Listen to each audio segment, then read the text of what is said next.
Hello guys, welcome to my channel. Today I'm gonna keep reading the book. So last time I left it at the page 185, and today I'm gonna continue from a deer. He smelled the heavy musk life perfume mingled with blood and the gummed exhalation of the animal's breath, all cardamom and moss and ragweed odor in this huge night, where the trees ran at him, pulled away to the pause of the heart behind his eyes. There must have been a billion leaves on the land. He waded in them. A dry river smelling of hot cloves and warm dust, and the other smells.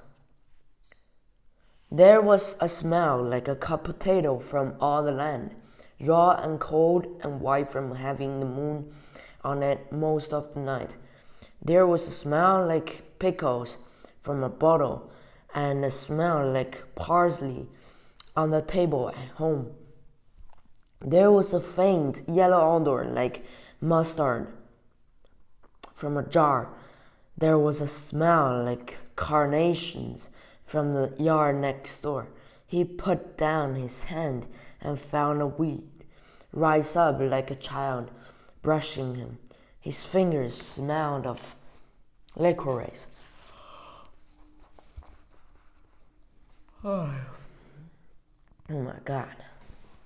He stood in breathing, and the more he breathed the land in, the more he was filled up with all the details of the land. He was not empty. There was more than enough here to fill him. There would always be more than enough. He walked in the shallow tide of leaves, stumbling, and in the middle of the strangeness of familiarity, his foot hit something that ran dully. He moved his hand on the ground, a yard his way, a yard that. The railroad track, the track that came out of the city and rushed it across the land, through forests and woods, deserted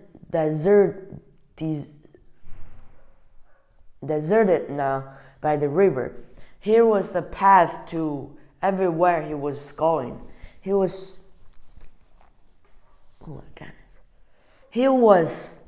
the path to wherever he was going. Here was the single familiar thing. The magic charm he might need a little while to touch, to feel beneath his feet. As he moved on into bramble bushes and the lakes of smelling and feeling and touching, among the whispers and the blowing down of leaves, he walked on the truck, and he was surprised to learn how certain he suddenly was a single fact he could not prove. Once, long ago, Clarice had walked here, where he was walking now. Half an hour later, cold, and moving carefully on the tracks, fully aware of his entire body, his face, his mouth, his eyes stuffed like blackness, and ears stuffed with sound, his legs prickled with burrs and needles. He saw the fire ahead. The fire was gone, then back again, like a winking eye. He stopped, afraid he might blow the fire out with a single breath. But the fire was there, and he approached warily, from a long way off. It took the better part of 15 minutes before, he drew very close indeed to it. And then he stood looking at it from cover. That small motion, the white and red color, a strange fire because it meant a different thing to him. It was not burning, it was warming. So he saw many hands held to its warmth, hands without arms, hidden in darkness. Above the hands, motionless facts that were only moved and tossed and flickered with firelight. He hadn't known fire could look this way. He had never thought in his life that it could give us a well as take. Even its smell was different. How long he stood, he did not know, but there was a foolish and yet delicious thing of knowing himself as an animal come from the forest, drawn by the fire. He was a nothing, a thing of brush and liquid eye, of fur and muscle and hoof. He was a thing of horn and blood that would smell like autumn if you bled it out on the ground. He stood a long time, listening to the warm crackle of flames. There was a silence gathered all about the fire, and the silence was in the men's faces. And time was there. Time enough to sit by this rusting track under the trees and look at the world and turn it over with the eyes, as if it were held to the center of the bonfire. A piece of steel these men were all shaping. It was not only the fire that was different, it was the silence. Montag moved toward the special silence that was concerned with all the world. And then the voices began, and they were talking. And he could hear nothing of what the voices said. But the sound rose and fell quietly, and the voices were turning the world over and looking at it. The voices knew the land and the trees and the city which lay down the track by the river. The voices talked of everything. There was nothing they could not talk about. He knew from the very cadence and motion and continual stir of curiosity and wonder in them. Then one of the men looked up and saw him for the first or perhaps the seventh time. And a voice called to Montag, "All right, you can come out now." Montag stepped back into the shadows. "It's all right," the voice said. "You're welcome here." Montag walked slowly toward the fire and the 5 old men sitting there, dressed in dark blue denim pants and jackets and dark blue suits. He did not know what to say to him. "Sit down." And the man, who seemed to be the leader of a small group, "Have some coffee?" He watched the dark steaming mixture pour into a collapsible tin cup, which was handed him straight off, sipped it gingerly, and felt them looking at him with curiosity. His lips were scald, but that was good. The faces around him were bearded, but the beard were clean neat, and their hands were clean.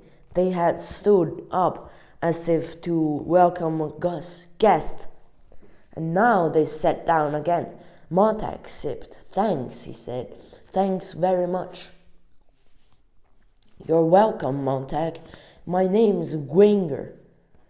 He held out a small bottle of colorless fluid. Drink this too. It will change the chemical index of your perspiration. Half an hour from now, you smell like two other people. With a hand after you, the best thing it bottoms up. Montag drank the bitter fluid. You stink like a bobcat, but that's all right, said Granger. You know my name, said Montag. Granger nodded to a portable TV set by the fire. We've watched the chase. Figured you'd wind up south along the river. When we heard you plunging around out in the forest like a drunken elk, we didn't hide as we usually do. We figured you were in the river. When the helicopter cameras swung back over the city, something funny there. The chase is still running. The other way, though. The other way? Let's have a look. Granger snapped the portable viewer on. The picture was nightmare, condensed, easily passed from hand to hand. In the forest, all wearing color and flight. A voice cried. The chase continues north in the city. Police helicopters are converging on Avenue 87 at Elm Grove Park. Granger nodded. They're faking. You threw them off at the river. They can't admit it. They know they can hold their audience only so long. So the show's got to have a snap ending quick. If they started searching the whole damn river, it might take all night. So there's nothing for a scapegoat to end things with a bang. Watch, they'll catch Montag in the next 5 minutes. But how? To what? Watch the camera hovering in the belly of a helicopter, now swaying down an empty street. See what? Whispered Granger. It'll be you. Right up at the end of the street in our victim. See how our cameras come in. Building the scene. Suspense. Long shot. Right now. Some poor fellow is out for a walk. A rarity. An odd one. Don't think the police don't know the habits of career dogs like that. Men who walked morning for the hell of it, or for reasons of insomnia.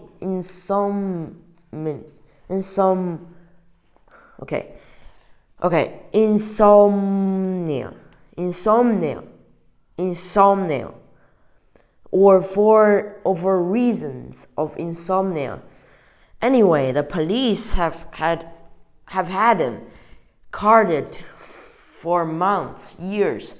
Never know when that sort of information might be handy. And today, it turns out, it's very useful indeed. It saves face.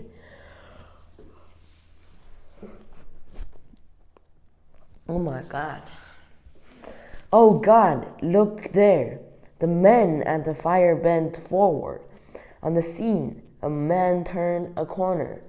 The mechanical hand rushed forward into the river. Suddenly, the helicopter light shot down a dozen brilliant pillars that built a cage all about the man. A voice cried, "There's Montag. The search is gone. It's done. The innocent man stood bewildered, a cigarette burning in his hand. He stared at the hand, not knowing what it was. Probably never knew. He glanced up at the sky and the swelling sirens. The cameras rushed down. The hound leapt up into the air with a rhythm and a sense of timing that was incredibly beautiful. Its needle shot out. It was suspended for a moment in their gaze, as if to give the vast audience time to appreciate everything. The raw look of a victim's face, the empty street, the still animal bullet nosing the target. Okay, that's for now, and next time I'm gonna continue reading. So, the match from yesterday, we won. That was so easy. 6-9, 29, bro. We won, bro. And I scored 2 points, which is I scored a step back, and it was beautiful, bro. Brilliant. Okay, so next time I will continue reading, and if you like my video, if you like my reading, please consider subscribing. Okay, so goodbye. I will see you next time. Peace.